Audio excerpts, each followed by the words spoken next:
Thank you very much. Welcome you all to today's and last scientific session of the research methodology workshop. Our today's program is presented by the Professor H.M. Tawhidul Alam, President Society of Surgeons of Bangladesh, and our chief guest, Mr. M.D. Abdul Mannan, Secretary, Health Service Division, Ministry of Health and Family Welfare. Our special guest, Professor Dr. Konokanti Burua, Vice Chancellor, Bangabandhu Sheikh Mujib Medical University. Our honorable guest, Professor A.B.M. Khurshid Alam, Professor of Surgery and Director General of Health Services. Our speaker, the learned speaker, Professor Bikram Kate. He is the Professor, Senior Scale and Head, Department of Surgery, Jeepmar, Pondicherry, India. Our panel of experts, the renowned physician and surgical faculty of Bangladesh, Professor M.A. Mojid. He is the former Vice Chancellor, Professor of Surgery, BSMMU, and Professor Abdul Qadir Khan, Professor of Surgery, Dhaka Community Medical College, and Professor M.A. Faiz, former Director General for Health Services. So thank you very much and welcome you again in this today's and last scientific session in the research methodology workshop. Some of the junior colleagues request me to coincide the summary of the 5 days workshop. So I have taken only 10 minutes to summarize the workshop. So our 6 days programs are fundamental. First day is the fundamental of research methodology, and by speaker by me, Dr. Nur Hossain Bhuiyan. Study design, second day, Professor A.B.M. Jamal. Sampling and sample size, Professor Mojammel Haq. Statistical method for data analysis, Professor Mojammel Haq. Critical review of biomedical research paper, Professor Pradeep Kumar Datta. And lastly, how to write a scientific paper step by step, Professor Bikram Kate.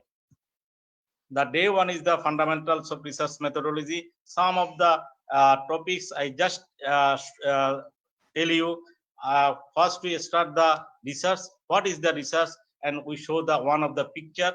If anybody's mind when put a question why it is fall from the tree, then another is the if there is no answer, there is no research. So should be why fall, and if there is no answer, there is no research. So what is research? Research is an organized and systemic activity for finding answer to question. Some of the points I also tell in both Bengali and English. We discuss about the population, sample, variable, data, parameter, statistics. So here I don't go details. You always remember population, parameter. That means parameter and population coincide with each other, and statistics and sample coincide with each other. That means summary below population means it is not only the human being, also the any other subject, also the population, and summary below population is the parameter. The summary below sample is the statistics. So P for P, S for S. Variable means the characteristics which varies, and the recorded information is the data. This is the steps of research methodology. The first is the গত প্রথম দিনে আমরা আলোচনা করেছিলাম যে problem identification. This is the very very important topics. How মানে যে যত কুইকলি প্রবলেম আইডেন্টিফিকেশন করতে পারবে তত কুইকলি তাকে রিসার্চ অ্যাক্টিভিটিতে যেতে পারবে। But it is the toughest one to identify the problem. Then after identification, go to the literature review for the gathering of the knowledge. Then create the research question, hypothesis, objectives. Then go to the study design.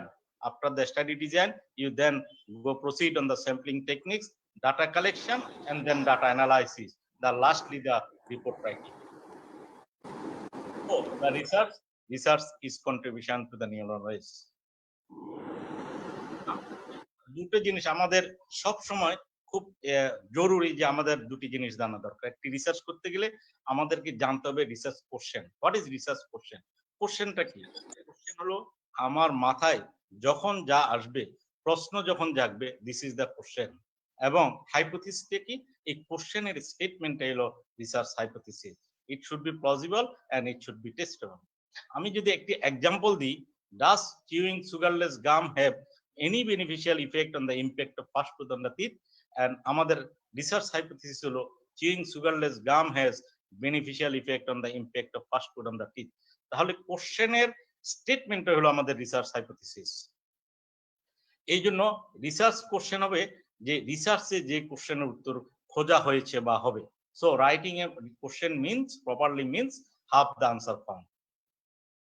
আমরা আগে এক্সাম্পলটা দিয়েছি যে আমরা যদি research hypothesis দুই ধরনের, one is the null hypothesis, যখন আমরা কোনো no difference, this is the null hypothesis. এই নো ডিফারেন্স আমরা সবসময় চিন্তা করি, মাথায় ধরে রাখি যে আমার মনে হয় এই দুটার মধ্যে কোনো ডিফারেন্স নাই, এই জন্য রিসার্চ নাল হাইপোথিসিস থাকে মাথায়, এবং আমরা যেটা রিসার্চ করে থাকি এটা হলো রিসার্চ হাইপোথিসিস থাকে খাতায়। So no difference mean null hypothesis, and when it is rejected, that means that there is a difference. Second day, our topics was the study design. So what is the study design? This is the scientific and ethical way and methods of search to harvest valid and reliable information. That means এখানে দুটা কথা মনে রাখতে হবে, validity এবং reliability. একটা reliable সবসময় valid নাও হইতে পারে, বাট ভ্যালিড অলওয়েজ রিলায়েবল। শুনুন, এই রিলায়েবল এবং ভ্যালিডিটি এই দুইটা আমরা যদিও এই আগে ক্লাসগুলোতে খুব ভালোভাবে আলোচনা হয়েছে, সেই জন্য আমি আর ডিটেলস যাচ্ছি না, কিন্তু মনে রাখতে হবে আমাদেরকে ভ্যালিড এবং রিলায়েবল হতে হবে। আমাদের রিসার্চ ডিজাইন কি কি হতে পারে? আমাদের কোয়ান্টিটেটিভ কোয়ালিটেটিভ হতে পারে, অবজারভেশনাল এক্সপেরিমেন্টাল হতে পারে, ডেসক্রিপটিভ অ্যানালাইটিক্যাল হতে পারে, এবং প্রসপেক্টিভ কোহর্ট, কেস কন্ট্রোল এবং ক্রস সেকশনাল স্টাডি হতে পারে। আমরা যদি এগুলোকে আমরা একসাথে করে আমরা আজকে যে স্টাডিটা করবো, অর্থাৎ আজকে যা আমরা কালেক্ট করব, 2 days কালেকশন হবে। আমি একটা এক্সাম্পল দিয়েছি, যেমন আমরা যদি রাঙ্গামাটিতে যদি মাইকিং করি যে যাদের যাদের জ্বর হয়েছে, অর্থাৎ ম্যালেরিয়া সিমটম যাদের আছে তারা এক জায়গায় জড়ো হয়। এই যে আমি ওখানে ম্যালেরিয়া সিমটম রোগীগুলোকে দেখে আজকে ওখান থেকে স্টাডি দেখে নিয়ে আসলাম যে 10,000 রোগী এখানে জ্বর হয়েছে, এর মধ্যে 500 বা 1000 জনের ম্যালেরিয়া আছে। আজকে যে আমার স্টাডিটি করলাম, ইট is the cross sectional study. আমরা অতীতে যে স্টাডি করি, অর্থাৎ রেট্রোস্পেক্টিভ যে স্টাডি করি, ইউজুয়ালি সার্জারির যে স্টাডিগুলো হয় এগুলো হলো কেস কন্ট্রোল স্টাডি আর রেট্রোস্পেক্টিভ স্টাডি। আর যেগুলো আমরা পরের দিকে করি, আমরা ভবিষ্যৎ নিয়ে করি, সেগুলো কোহর্ট স্টাডি অথবা ক্লিনিক্যাল ট্রায়াল। এছাড়াও আমাদের হিস্টোরিক্যাল কোহর্ট স্টাডিও আছে। থার্ড ডে আমাদের যেটা হচ্ছে স্যাম্পলিং এন্ড স্যাম্পল সাইজ। আমরা প্রতিনিয়ত যদি আমরা চিন্তা করি যে আমাদের পপুলেশন সম্বন্ধে আমাদের জানাটা খুবই কষ্ট, এই জন্য process of selecting A sample from the population, it is the sampling technique. It's objective is to make the sample representative of population. আমাকে একটা জিনিস মাথায় রাখতে হবে, আমার এই স্যাম্পলটা যাতে রিপ্রেজেন্টেটিভ টু দ্য পপুলেশন হয়। আমি যদি চিন্তা করি pulse rate of medical student of the whole world, তাহলে এটা কি সম্ভব? আমরা যদি চিন্তা করি পুরো বিশ্বে প্রায় 1 কোটি 1.5 কোটি মেডিকেল স্টুডেন্ট আছে, আমি এই পুরো can I cover the whole world, should it be justified? তখন আমি যদি দেখি প্রত্যেকটা মেডিকেল স্টুডেন্টের 10 মিনিট করে যদি সময় লাগে, প্রায় 40 বছর সময় লাগবে আমাকে পালস রেট সবার হিসাব করতে। তাহলে এইভাবে আমি the disaster study হন্ট for my study, অর্থাৎ দেখা যাবে আমার জীবন চলে গেছে, অথবা যারা অনেকে এখান থেকে মৃত্যুবরণ করেছে কিন্তু তখন স্টাডি কমপ্লিট হয় না। সেই জন্য so we need minimum number but reflect the population scenario. এই জন্য স্যাম্পল সাইজ আমাদেরকে ক্যালকুলেশন করতে হবে। এই স্যাম্পল সাইজ ক্যালকুলেশন করে আমাদেরকে যেতে হবে statistical method for data analysis. এবং এখানে আমরা অধীনও বলে এসেছি বা আমরা জেনে আসছি প্রবাবিলিটি। প্রত্যেকটা পপুলেশন, প্রত্যেকটা সাবজেক্টের একটা সম্ভাবনা থাকবে তাকে স্টাডিতে ইনক্লুড হওয়ার। যেমন that means chance of occurrence of N event out of chance or sampling error. Probability সবার যখন সম্ভাবনা থাকে, এটি হলো প্রবাবিলিটি। আর এটাকে যখন আমরা কোয়ান্টিটেটিভ এস্টিমেট করব তখন হবে পি ভ্যালু। তাহলে এই পি ভ্যালুর মানকে 0 থেকে 1 পর্যন্ত সেট করা হয়েছে। যদি পি ভ্যালু লেস দেন 0.05 হয়, that means significant, and more than 0.5 যদি হয়, it means high probability of the result to occur out of by chance under the null hypothesis. তো আমাদেরকে যদি আমাদের সিগনিফিকেন্ট করতে হয়, that means p value less than 0.05 হতে হবে। এবং আমরা হাইপোথিসিস টেস্টিং করি। আর হাইপোথিসিস টেস্টিং করতে গিয়ে আমাদেরকে দুইটা এরর হয়, একটা হলো টাইপ 1 অর আলফা এরর, একটা হলো type 2 or beta error. Type 1 or alpha error means incorrect, এটা কিন্তু ওই যে মোজাম্মেল স্যার বলেছেন, incorrect rejection of null hypothesis. আমার নাল হাইপোথিসিস রিজেকশন হওয়ার কথা না, কিন্তু রিজেকশন হয়ে গেছে। This is the incorrect rejection এবং it is the false positive. So it is the type 1 error. And type 2 error means or beta incorrect acceptance of the null hypothesis. That means the hypothesis not be accepted, but incorrectly it is accepted. This is the false negative. In the day 5, there was the critical review of the medical biomedical research. যেহেতু কালকেই হয়েছে, আমরা এই জন্য যাচ্ছি না। আমাদেরকে professor প্রদীপ দত্ত কালকে ভালোভাবেই বলেছেন, আমাদের এক্সট্রাক্ট থেকে আরম্ভ করে আপ টু দ্য কনক্লুশন পর্যন্ত প্রত্যেকটার আমাদের যে কি পয়েন্ট গুলো আছে, প্রত্যেকটা কি পয়েন্টে আমাদেরকে জানতে হবে। আমরা একটা যারা এখন টিচার আছে, how to review the research paper, তাদেরকে প্রত্যেকটা স্টেপ বাই স্টেপ যদি জানা যায়, তাহলে আমরা review of the research paper করতে পারি। So my take home message is research start at library, not in the laboratory. Everyone should have a clear conception about the research problem, research question, research hypothesis, and research objectives. A wise man never knows all, only fools know everything. Thank you very much. Thank you again. Now I would like to request Professor Bikram Kate, please share his paper, how to write a scientific paper step-wise. Thank you very much. Unmute, sir, please.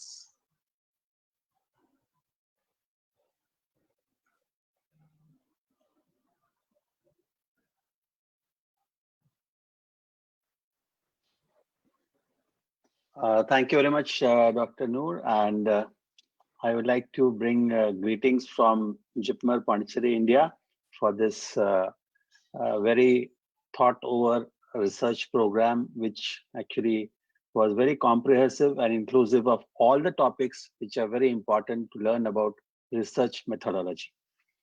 At the outset,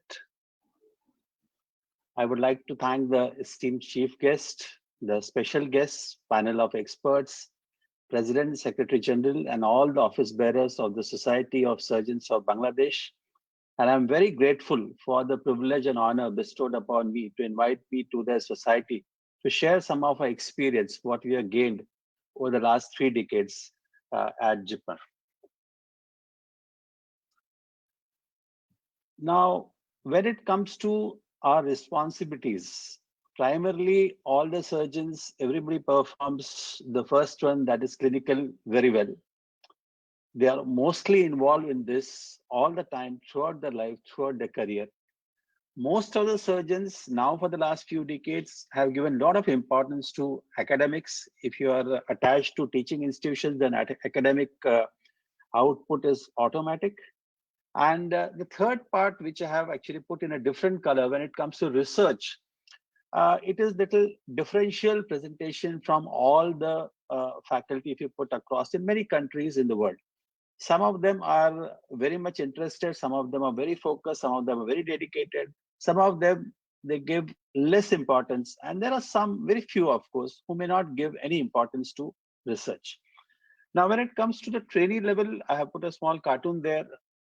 There also what happens is somehow in the curriculum research, although at the postgraduate level the thesis involved, research methodology is involved in that, but because it is only a small aspect of the training program, what happens is that the trainees may not give importance to, again, research, and it may take a backseat when compared to the other activities they have in mind. And they have to, of course, have some recreational activities apart from the work. And in those circumstances, sometimes it happens that research may again go down in the priority line. Publish or perish, an aphorism describing the pressure to publish academic work in order to succeed in an academic career. Now, this is taken up very much now, again, for the last 10, 15 years. It is extremely important for everybody. If you have to progress well in your career, you have to have a very good academic output in the form of publications, in the form of good publications, in the form of PubMed index publications, in the form of citations. So anybody who's not very much focused on that, okay, that is why that term is there, may get perished. Now, if you look at this particular slide, you have a paper. You can say it's a short report. It's basically a letter to editor written by Barry J. Marshall and Robin Warren. Unidentified curved bacillus in the stomach of patients with gastritis and peptic ulceration. It's a half-page letter in Lancet when they found out a curved bacilli, and all of you must be aware that Barry Marshall actually, to prove his point, had ingested a solution of this bacteria to prove that it produced gastritis in the stomach. And what happened was 25 years later, you can see the focus research on this particular bacillus fetched them a Nobel Prize. So what I'm trying to say is that when you do work, when you do research, quantity is important, but apart from quantity, quality is also important. Many of the research papers may have a good quality, but very few of them will be seminal works. Seminal works, what we call it as landmark papers. These are the papers which may provide a major breakthrough, and H. Padari paper is one of that can actually change the practice in the medical literature. Now, if you see, look at this particular aspect of perforated duodenal ulcer. In the 90s, H. pylori in uncomplicated peptic ulcer was well established. However, the role in perforated duodenal ulcer was not very clearly known. So this is the first study in world literature published in Annals of Surgery from NG et al. What they found out that when they advised H. pylori therapy to a group of patients, 99 HP positive patients were included. And when quadruple therapy was given, and they found out the ulcer relapse rate in patients with quadruple therapy was far low at 4.8% when compared to 38.1% in the omeprazole group. And this clearly showed that eradication of H. pylori helped in the reducing the ulcer recurrence rate in patients of duodenal ulcer. Earlier to this, the best way to reduce the ulcer recurrence rate was acid-reducing surgery. But acid-reducing surgery may not be possible in all patients in emergency, and in some patients it may not be required also, because not everybody gets a recurrence following the omental patch closure of a perforated duodenal ulcer. 1 year later from this paper, we published a second study in the world literature with larger number of patients. It also had a retrospective component, and this is what we found. What we found was when there was a persistent ulcer, most of these patients had a high prevalence of H. pylori infection, and when there was no residual ulcer, we found that the H. pylori prevalence was very low. This indicated that definitely there was a very strong correlation between H. pylori and perforated ulcer. This paper was included in the landmark papers in General Surgery, which was brought out from the UK, and Indian Surgical Literature, top 100 papers and all that. 3 to 4 years back, this is another study we published, adapted ERAS pathway versus standard pathway in patients with perforated duodenal ulcer randomized controlled trial. And this was one of the earliest emergency ERAS studies in the world with a large number of patients. And it was appreciated not only across India, you can see all these major associations of India, it got the first prize in the presentation.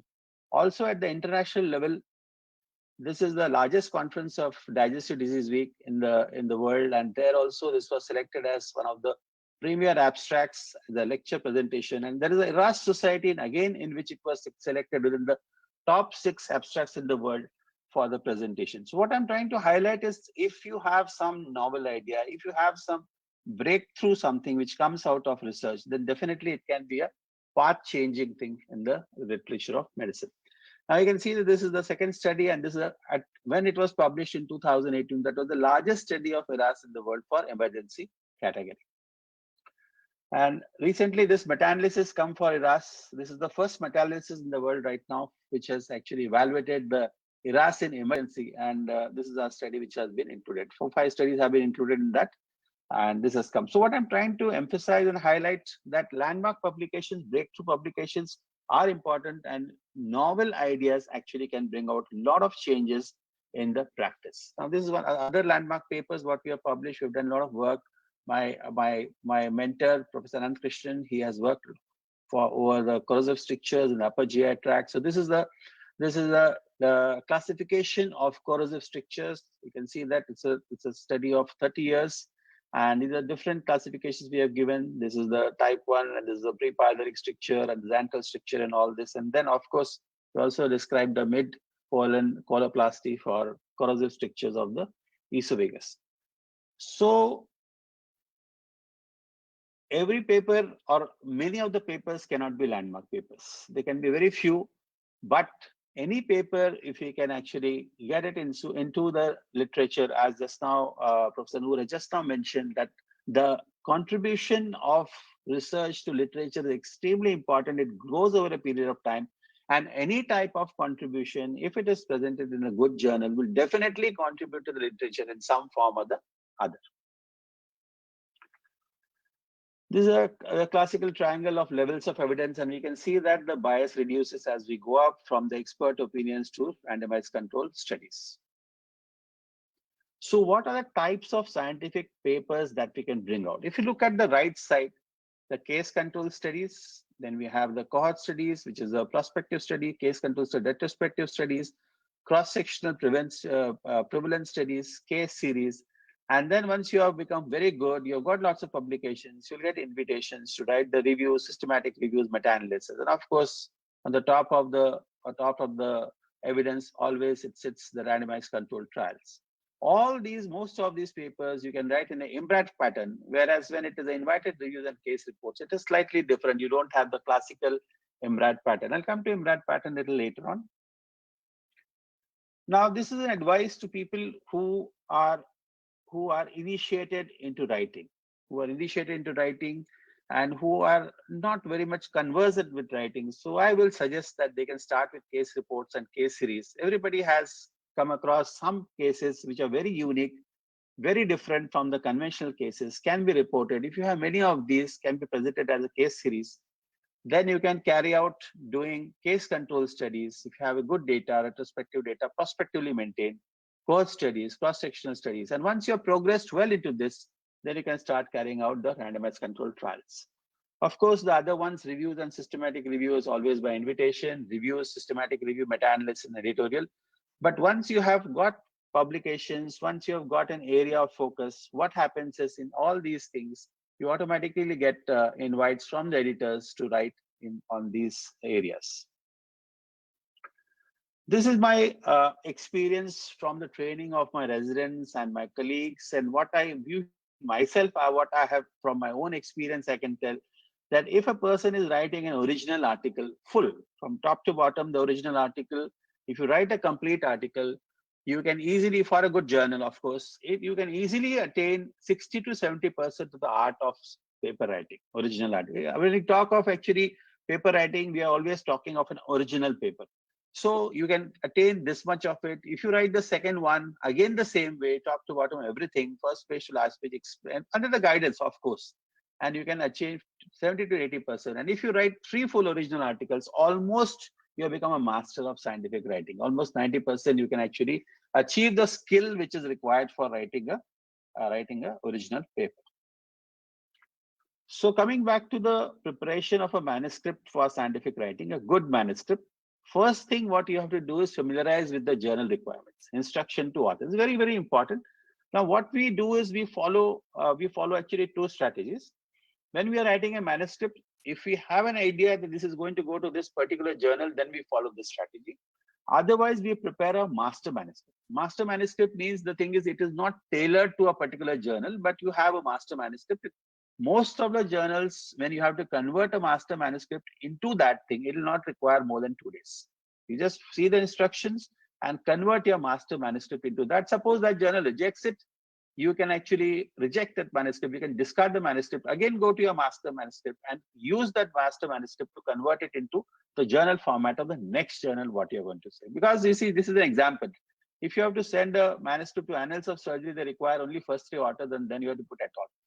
Most of the other journals, they require 6 authors and then et al. So if you prepare the manuscript according to Annals and you not put the additional 3 authors, or if you have put and then you have discarded that manuscript, it'll be a waste of time and energy. So that is why it's better to follow a master manuscript, keep it with you, convert it into Annals of Surgery format. If they accept it, well and good. If they reject it, you use the master manuscript to convert it into another format.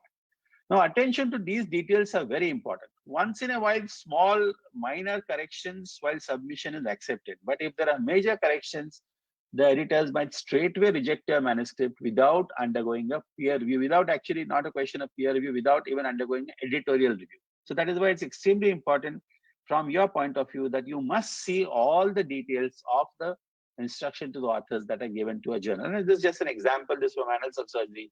We can see how they are giving 3,500 words. If you send a manuscript of 5,000 words, how they will accept, excluding abstract, all these things. They have written that 50 references are maximum. You have kept 110 references. So they will get irritated that you actually not read the references, you're not read the instructions properly. And then, of course, it becomes very difficult to submit. See, abstract and all, when it's 250 words, it's fine, because if you submit more than 250 words, it will not go through the system. But many times what happens is, if the references and all, if they're a little more, it might go through the system. And if it goes through the system and they see that it is not according to journal format, it can get rejected. All manuscripts usually follow the IMRAD pattern. Okay, I'll come to it a little later on, what is IMRAD pattern. But when you are writing a manuscript, you don't have to follow the IMRAD pattern. So this is what is our personalized actually system, what we use. We first actually finalize the tables and the figures of the paper, what we are going to do. Once we have finalized that, we already have in the protocol the methods. We expand the protocol of what is there in the expand the methods what we have in the protocol to the full extent. Methods is extremely important part of the manuscript. Once it is done, then you have figures and tables. Important points of these figures and tables will come into the results. It's very easy to write. Once you have the figures and tables labeled and ready, you write this as well as some additional points which are not included in the tables and figures. Once all the three you have mastered, you read it very well and then start writing the discussion. Once discussion is written, then you have to write the last part and the most important part, why you have done the study. That should come according to us, the introduction. And of course, the conclusion will come in the end. Once you have actually, you have the conclusion is the answer to the ancient objectives. Once the manuscript is completely ready, then prepare the abstract. Then after the abstract is prepared, reorder the manuscript into the IMRAD pattern, what is described, what is required for the journal, and then submit the manuscript. This is what is the pattern what we are following for the last 15-20 years. Now, if you have got a very novel idea, if the content of the manuscript is extremely good, and even if the writing is not so good, writing is average, it has a very good chance of publication. It's a very novel idea. As I said, something which is very new, the editors would very much like to take it. They will advise you just modify this writing, this may make the style a little better, and it will get accepted. Content is average, style is average, average chance of publication. If the style is very good, English is very good, copy editing, everything is very good, but if the content is not good, is something which has already been described, something which nobody is interested, something which is new but not relevant, something can be novel but not relevant, again, it will not get accepted, and there is a good chance all these things will get rejected. That is why it is very important that when you plan at the protocol stage, try to find out a study which is novel and the content is very good when it actually comes out as a research paper. So then you have to balance about between content and style. Of course, if you have made both the things very good, there's a very high chance it will get accepted and published. I don't have to go into details of this. This is the last day of research methodology, and I'm sure everybody is familiar with what are the contents of the manuscript. It starts with the title page and then carries on with abstract, background, and ultimately it ends with the legend to the figures. Now, this is just an example I've given how we prepare a title page. We write many times the original article, this is the title, and the running title. Running title, they will give always in the instructions with the spaces, how many characters it can include. So we have to really count all these things, 1, 2, 3, 4, and including the gap, and make sure it is according to the journal specifications. Then the authors, sometimes they ask email additionally for all the authors, and then corresponding authors. And many of the journals now are asking this in the title page itself, the author contribution. Almost all the standard journals are asking the author contributions.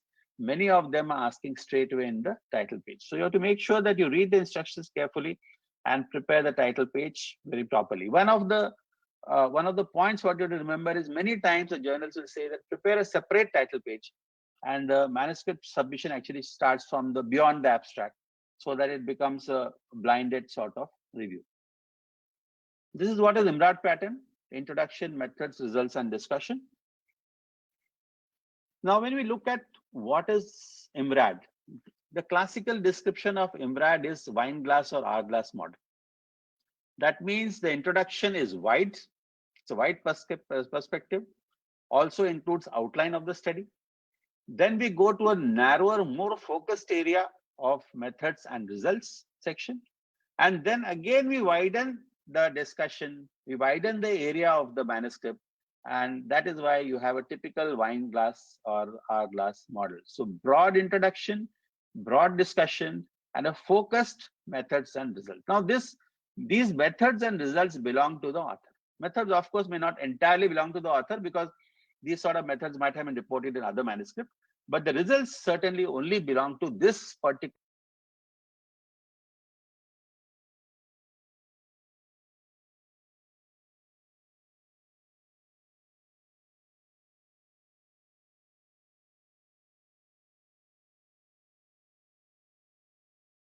area of the manuscript instead of saying narrow. So that is why this sort of shape is described. Famous Bradford Hill's questions. If you answer these questions, you will be able to write all these 4 sections very clearly. Introduction must be clearly mentioned. Why did you start the study? What is the reason for doing the study? Methods, what did you do? What did you find? Should come in results. And what does it all mean? This is the 4th question by Bradford Hill that should come into the discussion. So we'll see the details of that. What does it mean? All these 4 aspects of the components of a manuscript. Now, when it comes to introduction or rationale, specifies the reasons for conducting the research in the light of current knowledge. It is very important that it should be in the light of current knowledge. You may think something which is novel, but that might have been novel 6 years back.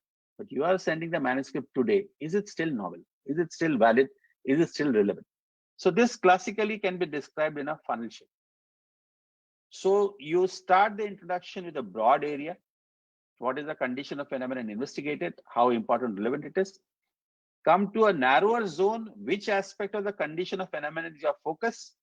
What is known and what is not known?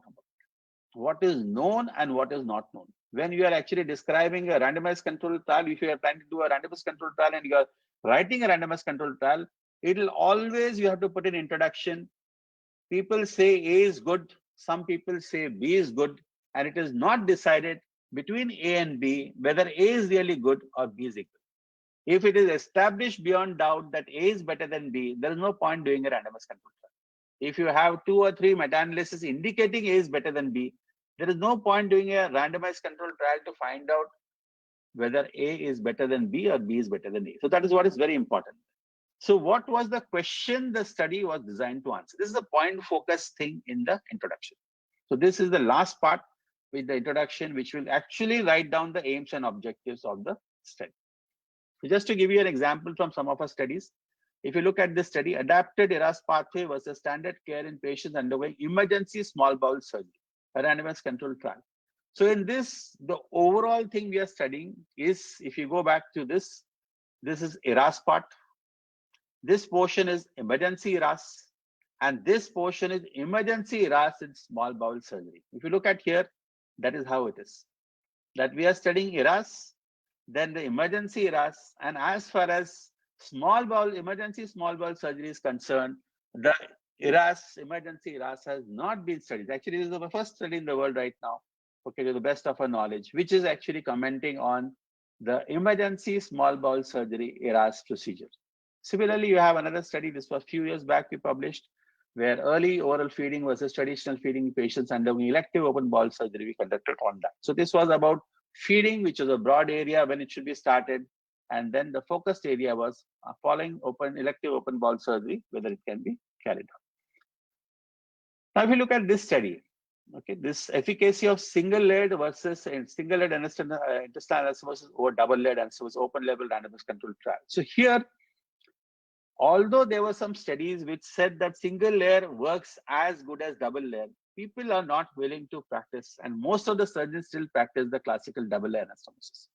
Studies comparing these to South Asian population, Very limited studies are there. So hence this study was actually carried out. The focus part of it is that you try to find out whether the anastomotic leak is higher if you do a single layer study when you compare to the standard practice of double layer anastomosis. And of course, the other parameters will include morbidity, mortality, and length of hospitalization. Once you have written the introduction, at the end of the introduction, we write aims and objectives. Now, when it is a randomized controlled trial, the aims and objectives should always follow the PICO process, the PICO pattern. That means the patient population should be clearly defined, what new intervention you are practicing, what is the control or the comparison you're using. Most of the time in randomized controlled trials, the control is the standard care and the outcome. So just to give you an example of these two trials, okay, you can see that I put in different color. This is the patient population in green, both sides. The intervention is adapted ERAS in both the studies. Standard care is the comparison, C, and the outcome is safety, efficacy, and feasibility. So this is a typical PICO pattern, which should come into the aims and objectives, especially in a randomized controlled trial. Many of these things will actually come in the title also, but title, it is not mandatory to mention everything.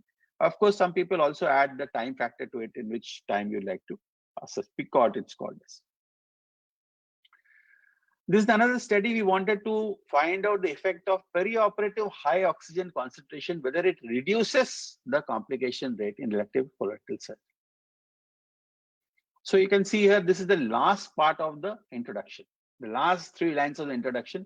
That is where the thing comes, the aims and objectives. This study was carried out to assess this. Now, this is only 3 lines. But if you want to mention what is the primary objective, secondary objective, the details of that, that is mentioned usually in methods under the outcome measures. Just to show that where do we mention it, I have actually put this slide. So we go on to the next portion, following introduction, the methods. Scientific integrity of the study and the credibility of the study depends substantially on the study design and methodology. Study design and methodology both have to be properly planned at the protocol stage. If you choose a wrong design, then you cannot answer the research question through that wrong design. And methodology, if it is imperfect, it's not properly planned and decided at the protocol stage, you may very much regret later on. Now, something like this. The world famous photograph, it's an iconic photograph, which is showing a person holding a newspaper. Now, what is this? If you look at it, this is basically United States President Harry Truman, the incumbent president, holding a newspaper, Chicago Daily Tribune, now it's called Chicago Tribune. The headline, where they wanted to meet the deadlines, and it was almost foregone conclusion that DV will defeat Truman. They published the headline. And what happened was, it was an upset, and ultimately Harry Truman won the election, and he was traveling by train to Washington, D.C. He got down on the station and they handed over the paper to him early morning. And this is the very classical thing. He's holding the paper, and it became an iconic photograph put all across the world. And this is the most famous error newspaper of all time in the history of publishing, and it is a publisher's nightmare. This is the paper. So this should never ever happen. This should never ever happen. Few hours earlier, they wanted to meet the deadline, and they have done. So how does it correspond to our thing? If you look at this picture, you have submitted a manuscript. The reviewer is going through it. Reviewer says, introduction not good. Please modify, add these references. You have done it. Reviewer says, results, I would like to have this table. I would like to have cut off this table, put this here, make this table as a figure. You have done it. No problem. Reviewer says, discussion, some references are not included, add it. Discussion is too long, trim it. You have done it. Reviewer says, methods have got a fallacy. Please repeat the experiment. The whole study is gone. Repeating the experiment cannot be done in 1 week time. All the 3 can be done in 1 week time. This will require the whole time of the study. If the study is for 5 years, you have to go back 5 years and again start the study.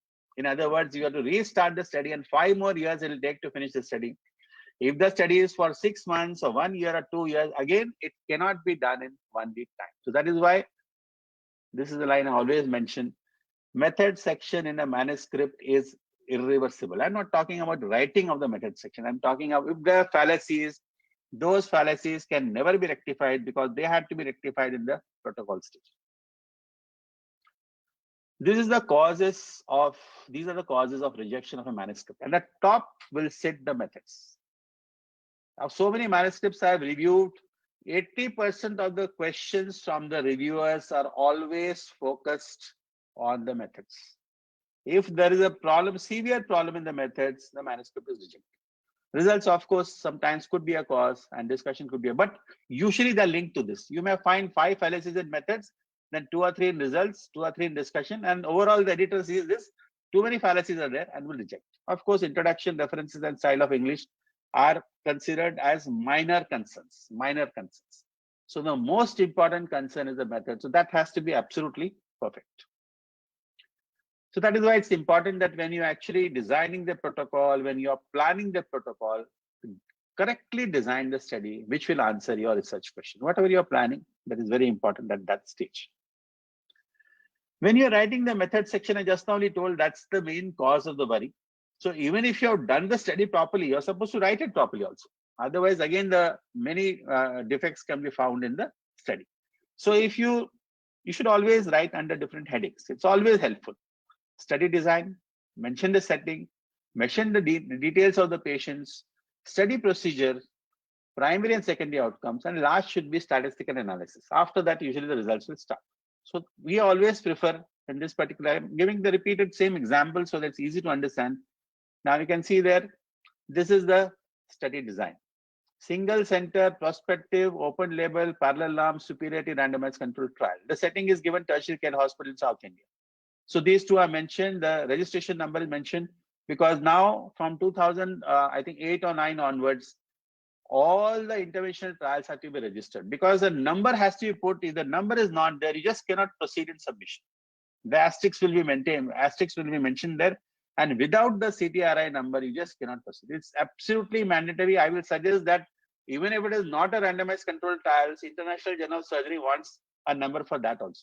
Any human studies, it's no harm in getting a registration from your trial body. These are the headings under which we usually put. See, study design, patient enrollment, intraoperative care, preoperative care, outcome measure. If you have a multiple subheading methodology, it's very, very unlikely that you'll miss something. It is very easy for the editor and a reviewer to see, very easy to point them out that these are the deficiencies, please correct it. So most of now, of course, these two other journals are same. This is Journal of Gastrointestinal Surgery, and this is also the same. But if you take, now here different headings are there, you can see that. But if you take, this is a different journal, International Journal of Surgery. So here you can see that again, we have put the headings, study design, and they have this style 2.1, 2.2 like that, randomization. They have not told us to put like that, but we have put it like that. Some people might put even more subdivisions of heading. It's always better you have to put it in italics so it becomes a subheading and it's not the primary heading of the manuscript. Apart from the subheadings, what is very important is substantiate the methods with references. Extremely important. If you are saying, I'm going to do this, the definition of this is this, and you mention the definition on your own without a reference, reviewer will cross question. Reviewer will say, that is your definition, your hospital is following it. I don't think it's a standard definition. I will not agree. And you again, it becomes a major fallacy in the study and the paper is rejected. So it's very important that you start itself the study that all the references in the protocol stage, all the definitions in the protocol stage, all the procedures in the protocol stage itself are connected to references. You can see that, see how many references we have put. 1, 2, 3, 4, it's just 2 paragraphs, but 6 or 7 references. For everything a reference is put. Once the reference is put from a standard journal, here I mentioned, important to use references of standard journals and also your own if you're published earlier. That actually usually always increases your expertise in that area. So once you have done like this, once you have put all the references, these references will answer the reviewer whatever queries that person has. The person will go to the article, see how the description of method is there, and then accept it because the standard article is peer reviewed. Even if the reviewer has got an objection, the editor will overrule the objection. Recently, I did a peer review for a good impact, high impact journal. They had used in the almost 25 to 30 references in methodology. That many references. Even diabetes was defined with a reference. So always better to add this. As I said, this is the most critical area of a manuscript, and it can cause rejection if the methodology is sample size calculation based on endpoint which specifies effect size determination.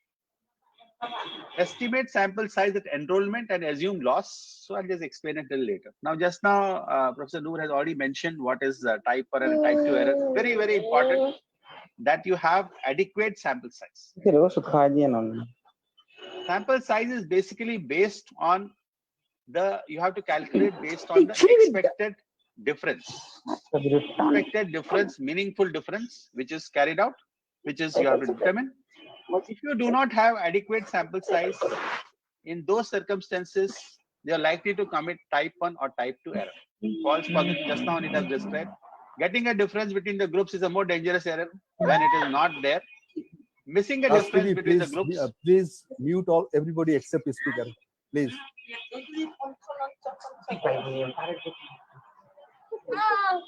Raj TV, please mute everybody except the speaker. So, getting a type 1 error is getting a difference between the groups when it's not there, what you call is positive, and missing a difference, that is false, negative.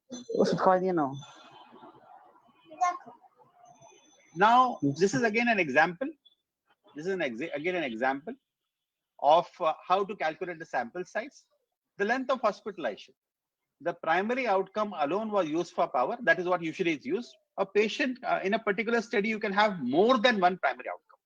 So when it's more than one primary outcome, whichever primary outcome has got the highest number, that is what needs to be taken.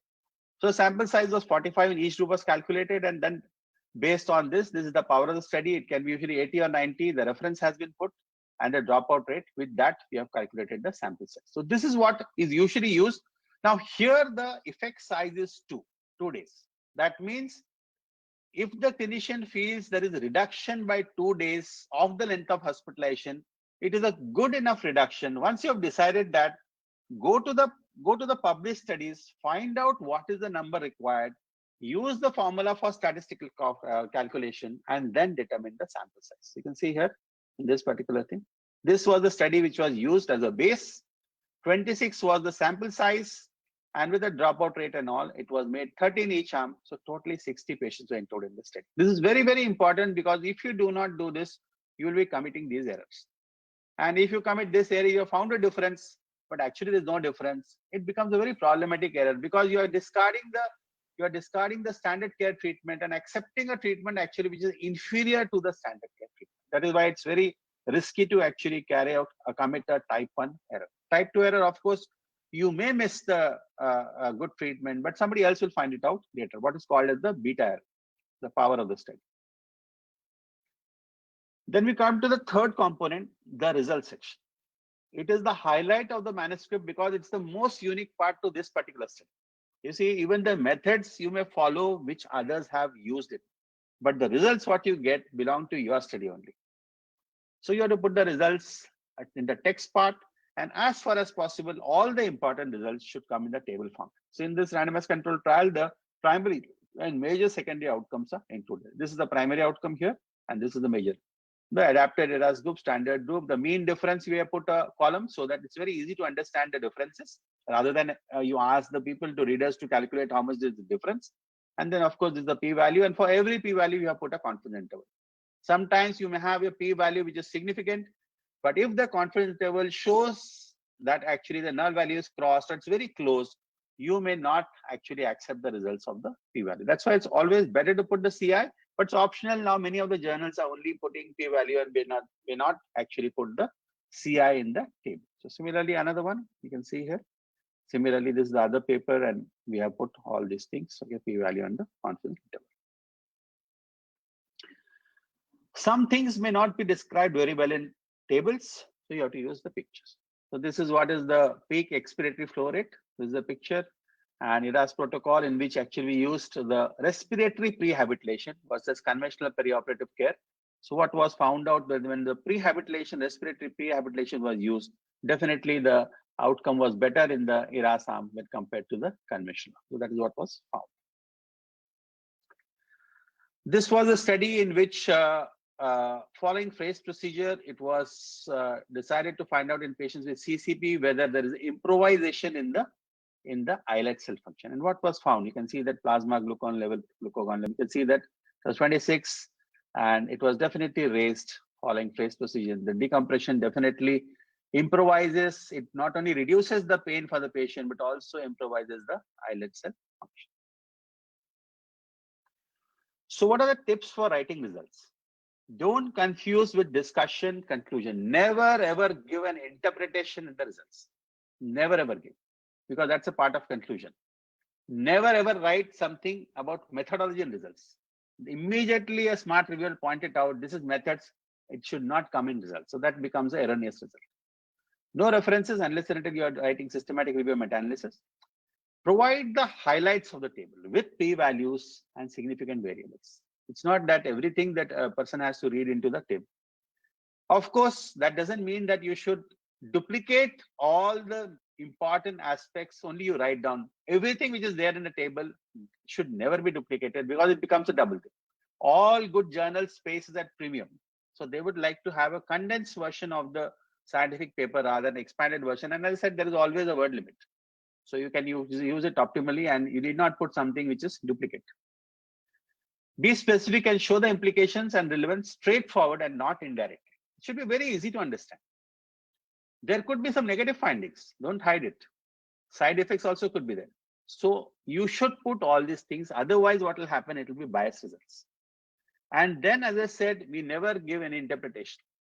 So the reader should be able to make an independent judgment after reading the results. What are the results? We never ever hint or direct the reader that this is what is the result, or this, that is the result. All the points, all the factual points are put, and it is left to the reader to interpret the results independently.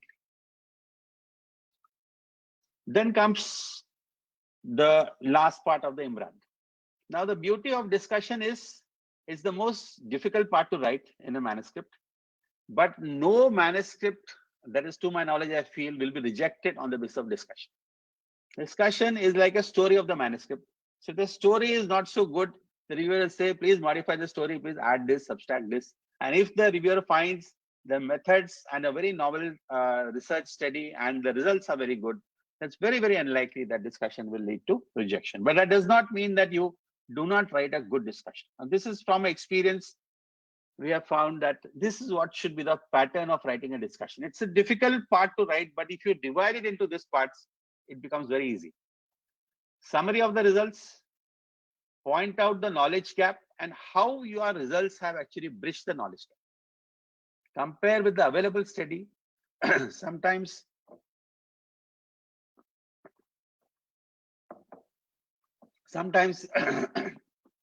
your results may not match the studies. Give the reasons for that.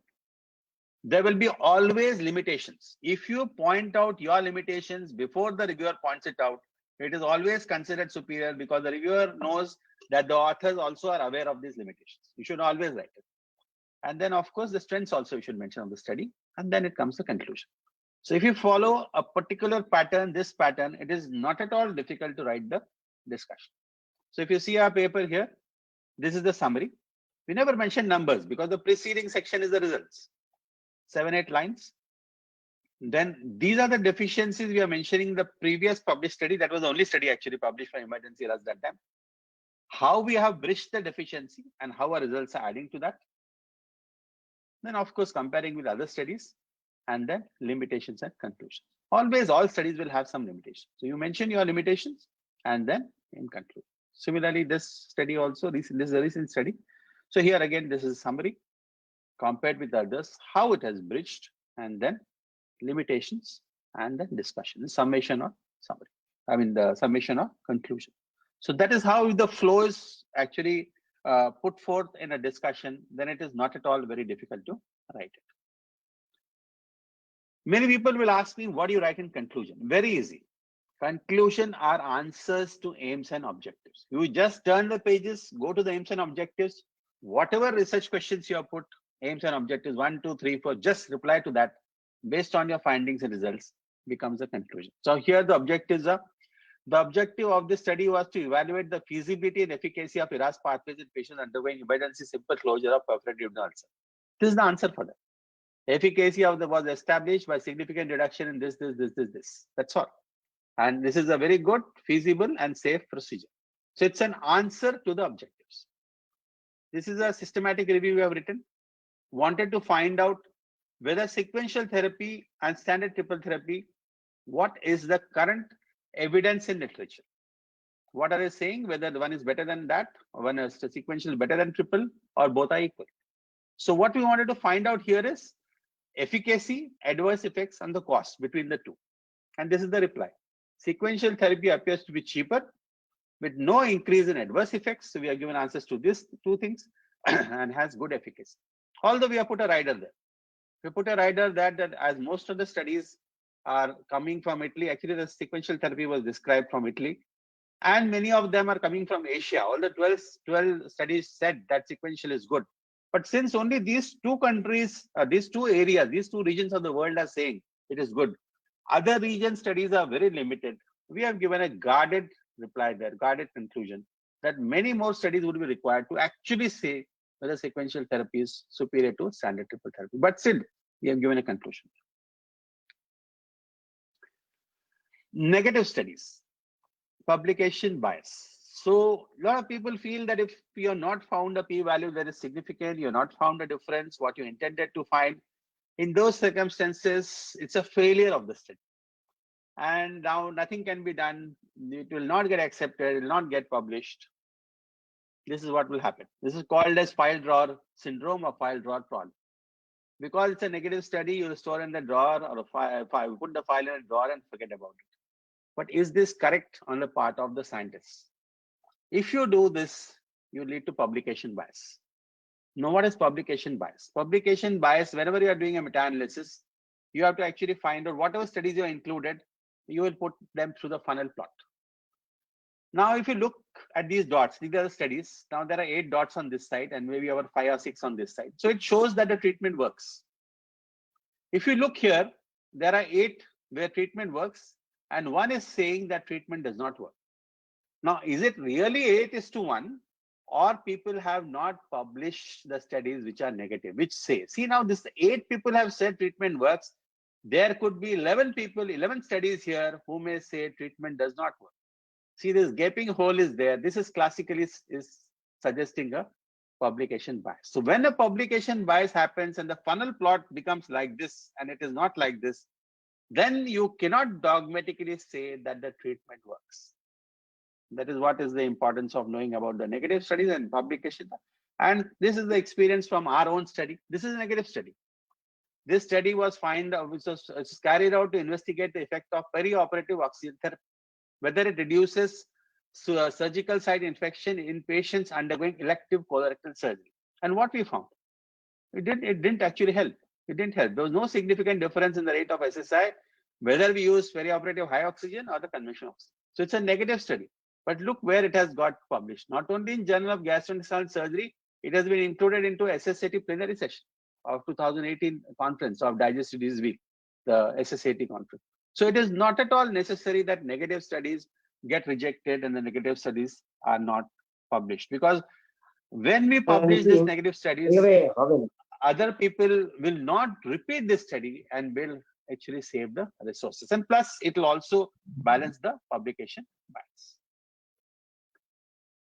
So writing a scientific India shows enjoyable when you split it into simpler sections and approach each systematically. So that was this is the paper. You can see. Dear Dr. Vikram Ketty. You can see here Chicago, that this is the paper actually which has got accepted. I'm just trying to say what's the advantage of submitting into good journal, good conferences, that it was accepted as a plenary session. And what pattern they have as far as SSAT is concerned is once it goes into plenary section, they will accept the abstract there. They'll give you a lecture presentation there. and automatically it goes into fast track. They will ask you to submit it to their journal. Journal is Journal of Gastrointestinal Surgery, very good journal. And there's a very high chance of acceptance and publication. You can see that particular manuscript what I mentioned. It just took 2 months for publication. You can see here, it was received in April and it got published in May. Complete manuscript publication happened within 2 months. So this was recent only, this May 2020, it got published. So submission to acceptance. So that can become an advantage if you've got a good paper and submitting into a conference. Not only that, it has got a wider acceptance and receivability for the publication also, it becomes an advantage. I'm not saying that all the societies have that sort of system, but many societies could have this system. So is publishing enough? Nowadays, it's a domain of citations and it's a domain of impact factor of the journals, which depends on the citations. So one of the parameters that is used, H index, is based on the set of scientists' most cited papers. So you might have a good publication, but nobody is citing it. Even if it is published in a good journal, that means it's not relevant. Nobody is doing studies on that aspect now. So that becomes a problem. So this was described by Hirsch. That's why it's called the Hirsch index. So what does it actually mean? Now, if you look there, if you go to Google Scholar, you can get your current H index, I index, everything you can get under citations. So this is this magnified. I look at my H index, this is 23. That means that I have got 23 publications with minimum 23 citations. I index is the Google index with 10 citations per publication. So 58 publications are there which have been cited at least 10 times, at least 10 times. That is what it means by that. And that is why you can see that in Google Scholar, these two are prominently highlighted, the total number of citations and the H index and the I index. This is called I index and that's called as H index.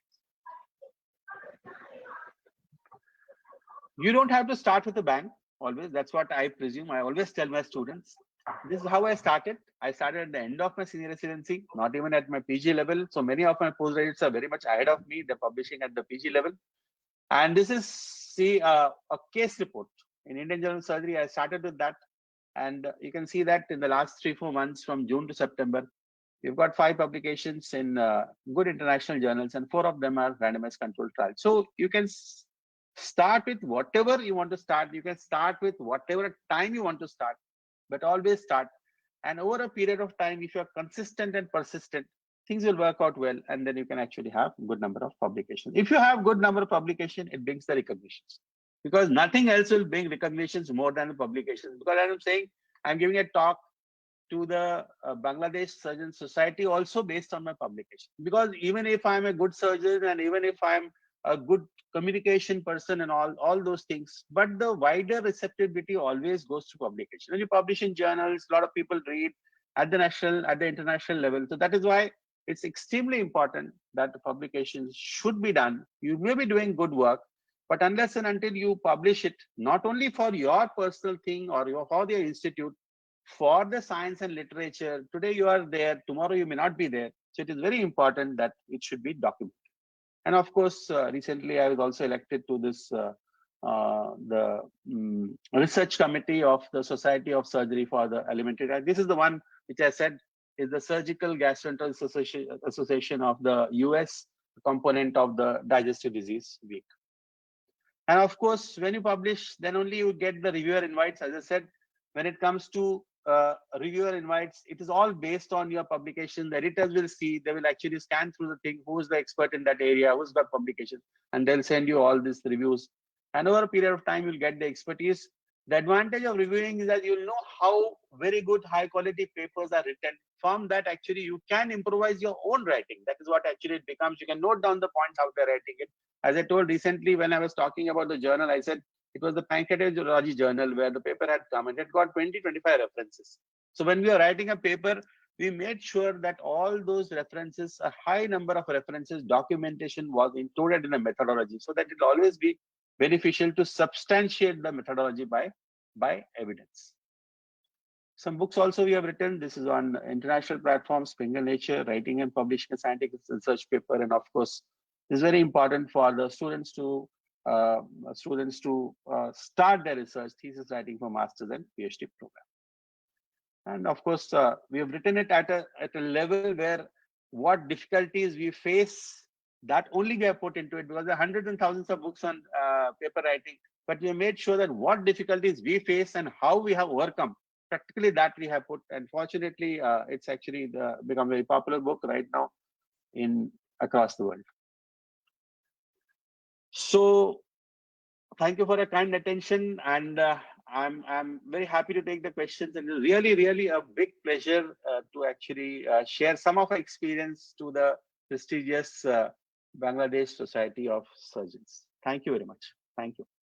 Thank you. Thank you. Thank you, Bikram Kate sir.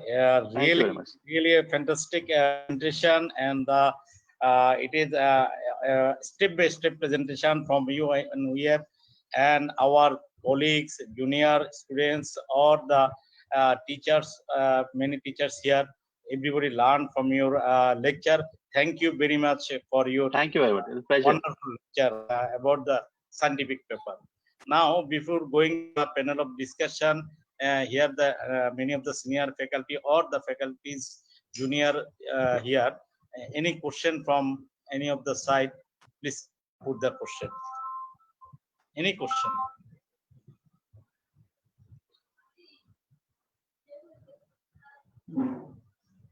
There is some question also in the chat box. If there is actually you have fantastically you have mentioned everything. That's why everybody just congratulate you for your presentation. Thank you very much. So now I go to comment from our panel of experts. I would like to request Professor M.A. Faiz. He is the former Director General of Health Services and Professor of Medicine. Professor M.A. Faiz, sir, please comment about the how to write a scientific paper.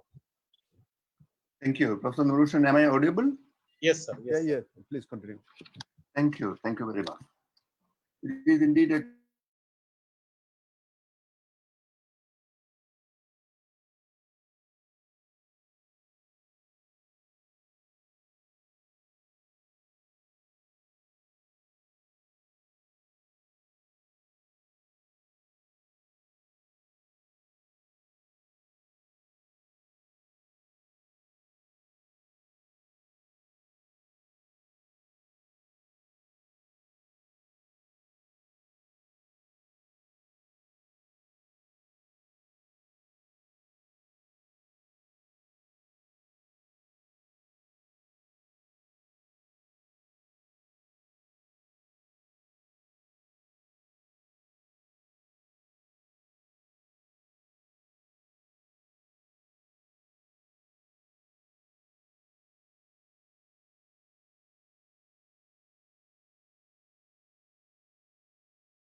introduction and discussions.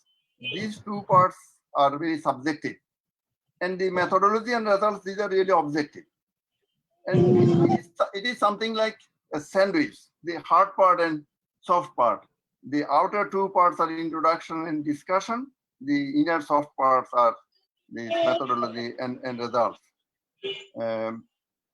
As a beginner, I think I would I would like to see that those who are beginners, they will prepare a checklist that what they will do, and particularly for the clinicians who are very busy. And they are on the one side, they are the consultants, they are the teachers, they are the administrators, they are the assessors, and they are doing some research and they are doing to publish. So the public writing itself, it demands lots of quality time. It has been said that most scientists, they love to work in labs or clinics or in hospital, but they hate to write the papers. But I think through the presentation of Professor Kete, I think now some of our colleagues from Bangladesh, they will also love to write. And it is also said that biomedical literature are badly written, particularly from our parts of the globe. It is a document. It is a statement of Woodruff in 1967. But I think we have to reverse it. Over the last few days, you mentioned about the data, which is the material of science, and what is the writer who is going to write. He has to have a good reading exercise as well. Without good reading, the writing will not become automatically. But everybody wishes to have a perfect paper, but there is nothing called perfect. So the first write-up is very crucially important. We have to start somewhere. He has mentioned rightly that we have to start something. Of course, we can do revisions for improvement. It is for improvement. Revision is for improvement, not for perfection. How many times you can write, you have the persistence of that. It is very crucially important. Sometimes people used to write and then leave it for 1 week or so that he forgets it and again revise it and because why we are writing? We are writing for people to read it, and it is said that at most of the time people read when they are half awakened, either in the bus or in the train or in the plane or in their leisure time or at night time. So particularly the senior professionals. So we have to write in such a way that in the Roman rhetorician, he mentioned that it in the first century. In the first century, he mentioned that clear writing is writing that is incapable of being misunderstood. So writing, I think, what for Professor Kete publication, I think I browsed the index, etc. I think he was writing in such a way that clear writing, clear, very transparent writing, and each component is separate task. He tried to highlight that each component of a write-up is separate, and first draft is fairly document and fair document of it.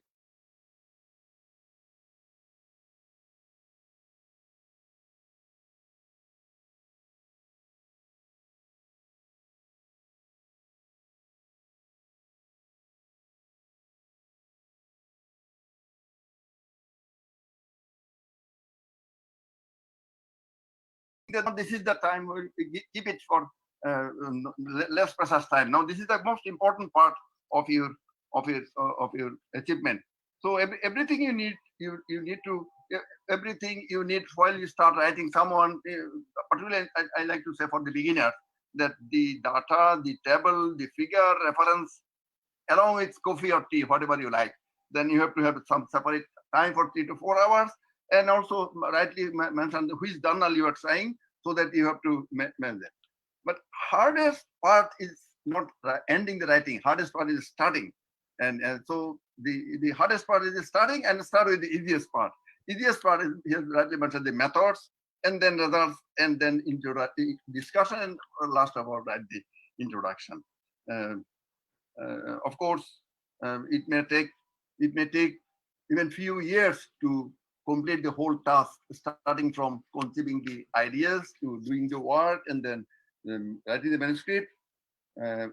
scientific papers is working for thesis are working for knowledge. No, we are not writing poems. So young people that should not worry that we are writing. It is a structured write-up. Of course, we wish that there will be a critical. I like to have some critical comment that for our young colleagues, please try not to gift an authorship. It is an ownership. It is a teamwork. So once you have multiple authors, then try to identify who are the authors, the writing group. Then who will do the first draft? Who will do the second draft? Who will do what part? And then from my side, I think I request the young colleagues to write a skeleton first, and then gradually do the first draft, and then second draft, third draft, with the possibility of rejection. Don't worry about rejection. Now currently rejection rate in good journals may be more than 80-90%. So 10 to 20% will be first write-up will be very difficult. I think it is a great responsibility of all of us, particularly seniors, the teachers, to guide our young colleagues, starting from this the protocol writing, then methodology, then presenting in the journal club before doing the study, and while doing the study, again presenting again, and again presenting in the scientific seminar, maybe in the institutional level and the national level, and if possible, and then once you finish the write-up, that how many times you had the energy of revision, and then submitting for good journal in structured way, maybe good for a good paper. I would end up here with thank you very much for your kind attention. Thank you very much indeed. Thank you very much. Thank you very much for your kind words. Thank you. Thank you, Professor Amir Faiz. He's a renowned clinician. He is the researcher of the many of the spectrum of the diseases, also the projects. He is the researcher of the malaria projects of Bangladesh, snake bite projects of Bangladesh, and he is the pioneer and main researcher of whatever I know of this 2 project, also involved with the many other projects of a research project of Bangladesh. So thank you very much to join with us, Professor Amir Faiz sir.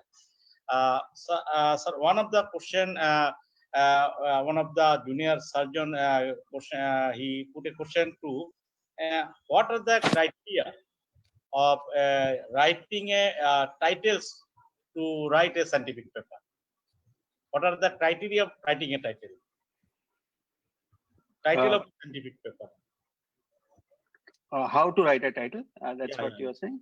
Yes. Sir. Yeah, actually title, when we come to, suppose if you're doing a randomized control trial, in those, the format is very straightforward. You have to bring the RCT into the title. And as far as possible, some components of the PICO also. You have to mention what you're comparing versus what and what is the outcome, if it is a randomized control trial. If it is not a randomized control trial, in those circumstances, you have to highlight the important part of the study in the title, so that the title has to be reasonably comprehensive, explanative, and also catchy. Especially in the case reports, it's very important to make a very catchy title. Then only it will catch the attention of the readers as well as the editor. It's likely to get published. So the important components only. So title actually will be decided not at the time of writing the manuscript, but it is decided at the time of writing the protocol, because then you get the ethics committee certificate in which the title comes. So that is the time you have to decide for the title. Thank you, sir. Thank you very much. Due to the some technical difficulties, Professor Abdul Qadir Khan will join later on. So now I would like to request Professor Margo Hussain sir. He is the researcher and he is the chairman of the Research Grant Committee Society of Surgeons of Bangladesh. Professor Margo Hussain. Unmute, please. Unmute, please. Thank you very much. First of all, I would say Professor Vikram has presented a very, very beautiful paper. Thank you very much. Thank you. And very beautifully presented everything, every bit of it, and explained it with examples there. I was very much pleased and very much amazed with this presentation. And for us, actually, for newcomers who are coming or who are trying to write something, actually this is somewhat they are afraid of starting it. But once you have started it, you can finish it. Just like that, the journey of 1,000 miles, 1,000 miles start with the first step. So you start writing, then actually you will get everything coming up one after another. And as you go on writing, one paper, then second paper, then the third paper, then it will become very easier for you from here. For the juniors who have listened to his presentation today, they will understand that this is not that difficult. But difficulty is that what Father said, to start with it, to make some time for it. And please do it, because you are working, we are working, and we are getting something new, some new things can be added if you will just publish it there, if you write it there. Otherwise, you cannot. The pictures in different caves and other things, they have written something there, and we are reading still there after years and years, thousands of years. This is because of writing. So try to publish your paper, try to publish your work, and don't be afraid of it. There are so many places that you can go, you can take help of the papers, of the books, of the people, and you can write. I'll just say on that please do your work, keep your documents, and then think on it that, yes, I'm going to write a paper now. And when you do that, then everything will be coming one after another easily. And revision for the first time, for the revision, and then second revision and third revision, that you will get that this paper is getting richer and richer and richer. So I will ask everybody who is present here and who will be coming afterwards that we as a scientist, we have our responsibility that what we are working, what we are getting new, or what we are getting which is fixed, that one paper, case report you were showing that it was new to me, that tuberculosis perforation of appendix. Just like that, you get something new, you write it down so that becomes a document for someone who will be working on later on. So thank you very much, Professor Vikram, for a very beautiful presentation, and everybody present here, the chairman and the president of Society of Surgeons of Bangladesh, and special thanks to Professor Shaheen, who has arranged all these things. It was a very beautiful 6 days journey, very good journey for us. Thank you, Shaheen. Thank you very much. Thank you. Thank you, sir. Actually, we try to compact the program, research methodology program, in a 6 days, but it is not completed even at the 6 days. Even then, we try to separate it in a 6 days presentation program. Again, we will arrange it after 3 or 4 months, and again, we will invite the Vikram Kate to participate with us. There are many things lagging behind. How to write a manuscript, how to and another. There are many programs in the research methodology. So we will arrange it near future. Thank you very much. And again, give thanks to the Professor Margolsen sir. Every 6 days are present with us as a senior faculty, also with us. We always appreciate sir as along with us. Now another question to the Professor Vikram Kate. When we write the abstract, before or after the scientific paper writing? I couldn't get a question. Can you repeat again? When we write the abstract? Abstract always at the end. Always at the end. At the end. We write the paper completely, Then we write the abstract, the important components, and in the abstract it's very important to write the results, the largest section. Second largest will be the methods. Then you have the background or introduction, and then because all abstracts, whether it's a conference presentation abstract or a abstract submitted to the journal, they will always have a word limit, and usually the word limit is 250, sometimes rarely 300. So you should put maximally the part should be the results. That only will attract the readers as well, because many abstracts actually decide the presentation in the conference. Even if you take a digestive disease DDW consultation, you have to submit only an abstract. In most of the Indian conferences, all the categorization of the presentations, oral or it will go into poster or special mention poster, is based on abstract. So abstract has to be really made properly with all the data. Methodology has to be soundly put there, and then you put it. Introduction, little bit you have to put background. That's all. But at the end, always at the end, after once you completed the manuscript. Thank you very much. Thank you, sir. Now I would like to request Professor M.A. Mujid, please comment about this session and also about the today's program, how to write a scientific paper. Professor M.A. Mujid, sir. Thank you very much indeed. Am I audible? Yes, Yes, sir. sir. Yes. Yes, sir. At the very outset, I must thank the functionary of the Society of Surgeons of Bangladesh, who has very rightly and appropriately chosen a very important topic like research methodology and how to write scientific papers. And this is, it was a very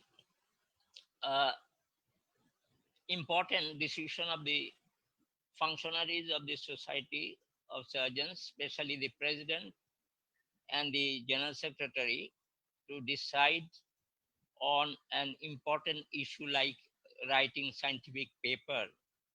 And this is very important for our junior colleagues who have just embarked upon their clinical or surgical career. And I'm very glad to hear from Dr. Nur Hussain that he is going to arrange similar scientific session on research methodology in the future. But I must congratulate Professor Bikram Kate for his very illuminating talk on how to write scientific papers. And he has mentioned at one stage that people write scientific papers for their self-promotion, because he has said that if you do not publish, you will perish. Your career will not progress. But it is not only for the progression of the career that we should write scientific papers. Scientific papers is going to guide us towards the delivery of a better clinical and surgical services to our patients. So it does not only promote our career, but it promotes the surgical or clinical services for our patients, which is very important for all of us as doctors, as clinicians. And I'm very pleased to note that Bikram Kate, he has so much of contribution to us, this scientific paper writing. And I'm very proud that he belongs to our trade. He's a surgeon. And it's very nice to note that. And the other thing that I would like to mention to my junior colleagues, that he has mentioned quite rightly that other things are not as important as the methodology. Methods is very important. If you got the method wrong, then your publication may not see the light of the world through is publication in a journal, and your all effort spent over a period of months or years may be wasted. So, amongst other things, he has mentioned everything very nicely, but he has mentioned also what is the most important thing, the methods. If you have failed to apply the correct methodology, then your papers may not be published. So anyway, all that I can tell Professor Bikram Kate, that your presentation has illuminated us all as to how to write scientific papers. I congratulate and you once again, and we hope to see you more in our webinars in future. Thank you very much. It was a Thank you pleasure. very Thank you much. very much. Thank you Thank very you. much for your kind words. Thank you. Thank you very much. So have a nice, safe stay. Not you are not staying here, but wherever you are staying, have a nice stay in view of this present challenging time and circumstances. Thank you very much. Thank you. Thank you very much. Thank you. Thank you very much, Professor M. Mujid sir. Now, Professor Abdul Qadir Khan sir also joined. Now, I would like to request Professor Abdul Qadir Khan sir, please say something about the research methodology session, also from the today's session. Unmute yourself, sir. Professor Kadir, unmute yourself, sir. Unmute, please, sir. Yes. Hello, can you hear me? Yeah, now? you can hear you. Okay. Assalamu alaikum. First of all, I like to congratulate the Society of Surgeons of Bangladesh for arranging such a beautiful that topics. Thank you, Mr. Bikram Kate. He has illuminated the whole story that how to write a scientific paper very short way. So I'm actually a listener. I'm not expert in this field, but because it's during our period when I was a medical student, I never heard the term that biostatistics. When I became a postgraduate student, then writing a dissertation, it was necessary just to complete the fellowship program.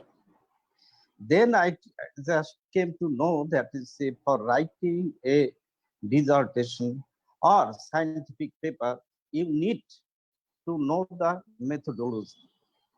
Now it is compulsory for all the postgraduate students, especially in fellowship program, to write a dissertation or thesis. So our students now they are learning this method. Before our scientific papers, it was not of that high quality. Now it is improving gradually. It is my suggestion to all of my colleagues. Please take this message that writing a dissertation or scientific paper, it is not very difficult if you know the methodology. Professor Hoyes has told one thing, what I heard, that is our clinicians, they are busy, remain busy.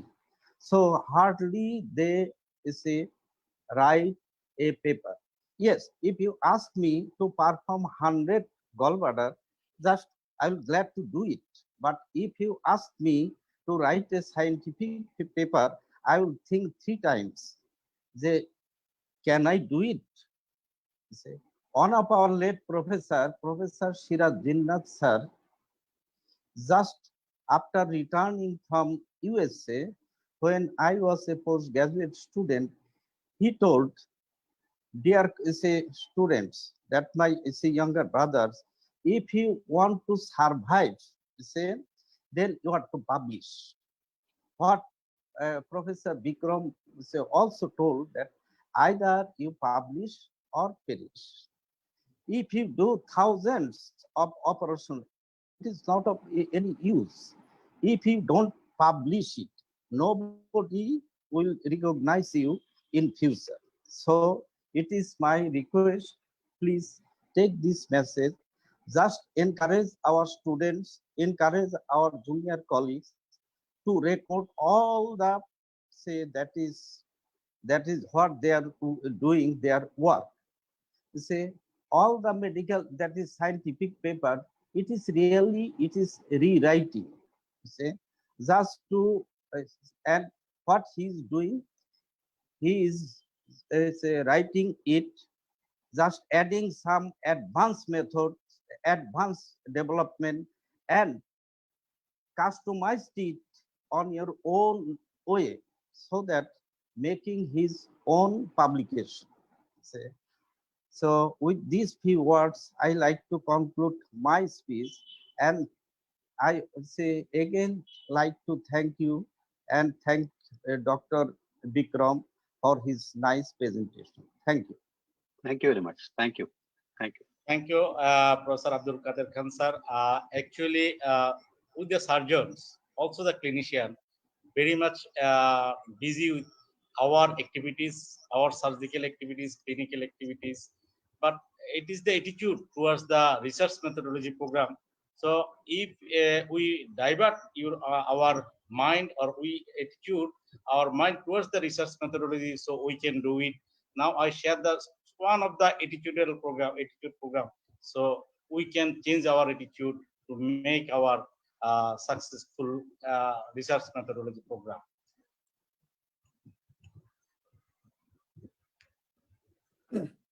If the A to Z is equal to, it is categorized by the numbering. So hard work is always about the mark is 98%, and the knowledge, somebody says I have much knowledge about that, so knowledge is about 96%, love it is 54%, and luck 47%. So then what makes 100%? Is it money? No, money is 72%. Leadership, it is 89%. Every problem has a solution. Only if we perhaps change our attitude to go to the top, to that 100%. What we really need to go further a bit more. So it is the attitude.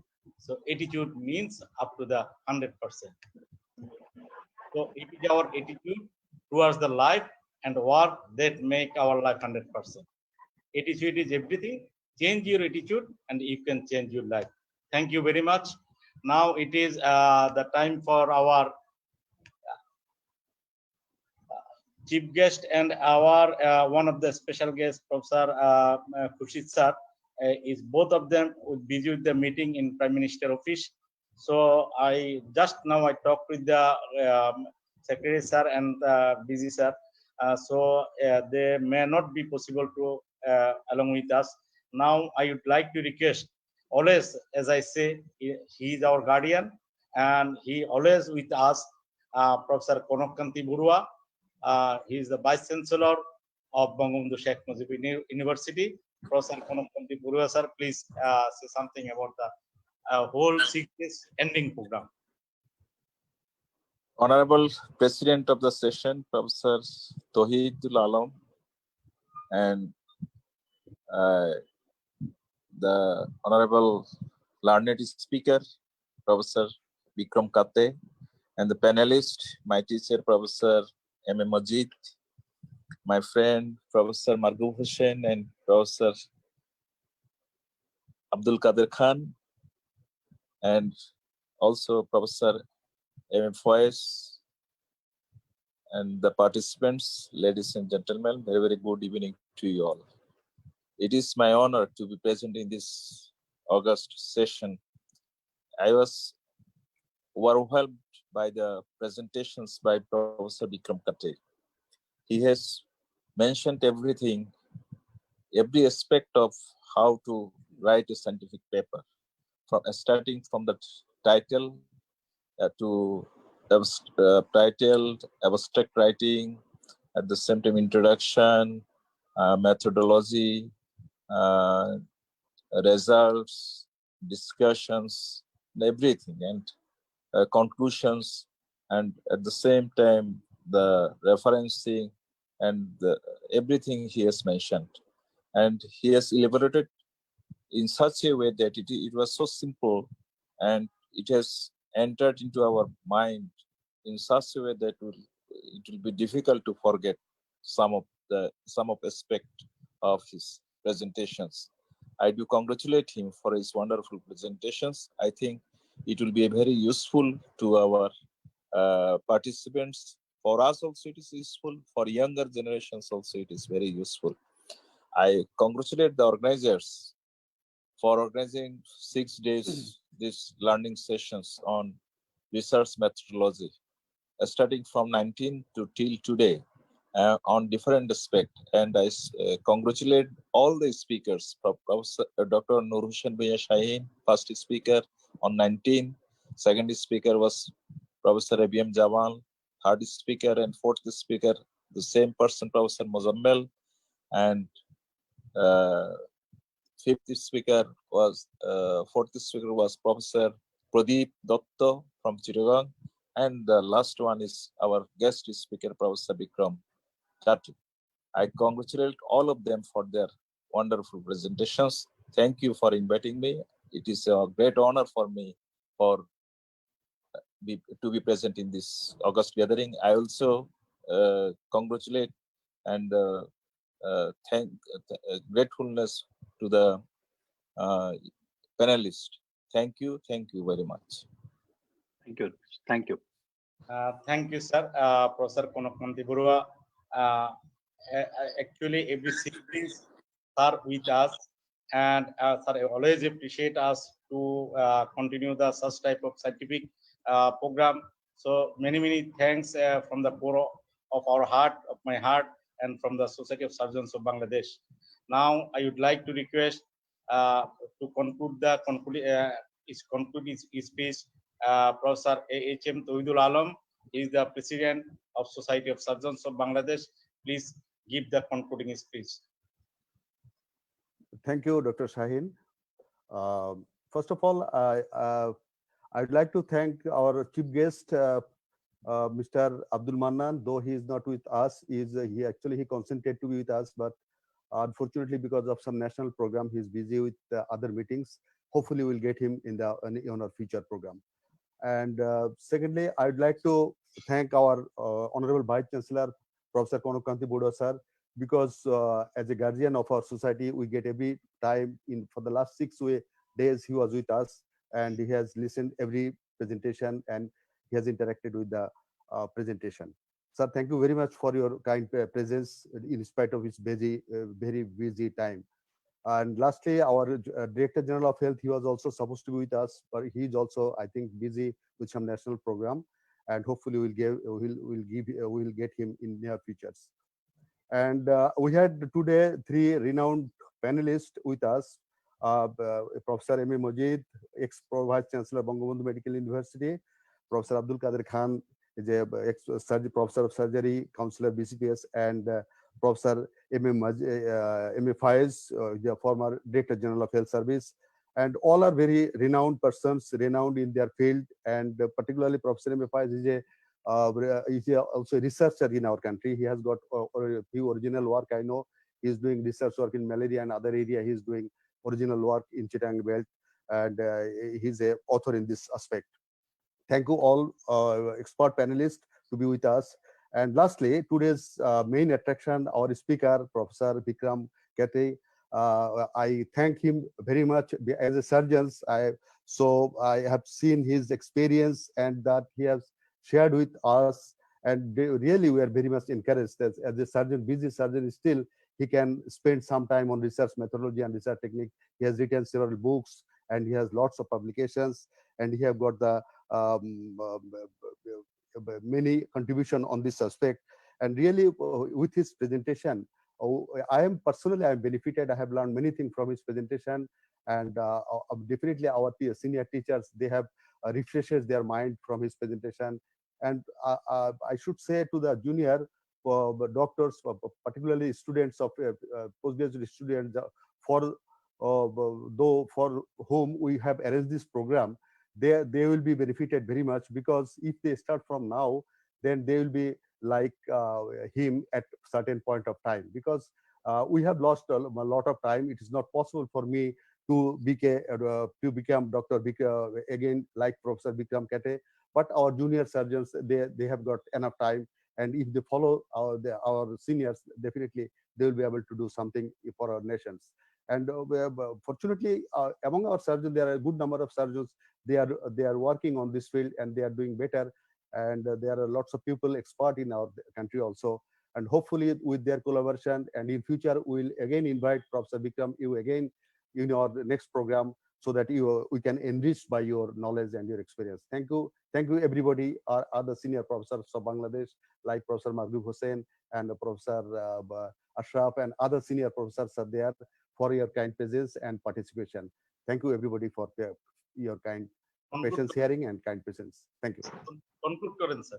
So with these few words, I would like to conclude this 6 days session here, and definitely with this program, I think our junior colleagues, our students, the program was actually it was intended for our students, and I think they will be benefited. And we'll try to summarize from this 6 lecture handout, and we will publish in our society website, or we'll try to reach this program to all the students, at least the guideline for all the students, so that they can follow this. And definitely they will go through the textbook and other things are there.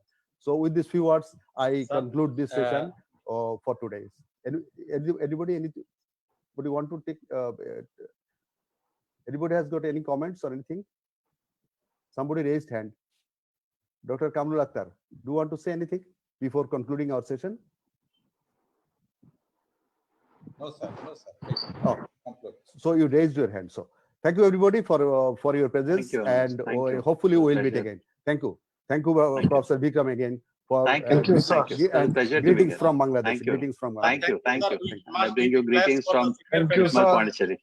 Thank you, Sai. Thank you. Thank you, Rohit bhai. Thank you, Kamal. Thank you very much. Thank you, everybody. Thank you, sir. Thank you. See you next again, sir. Thank you. It was a very wonderful time. Assalamu alaikum. Good night.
You are watching Raj TV, Jagorone, Bangladesh. Please subscribe our channel.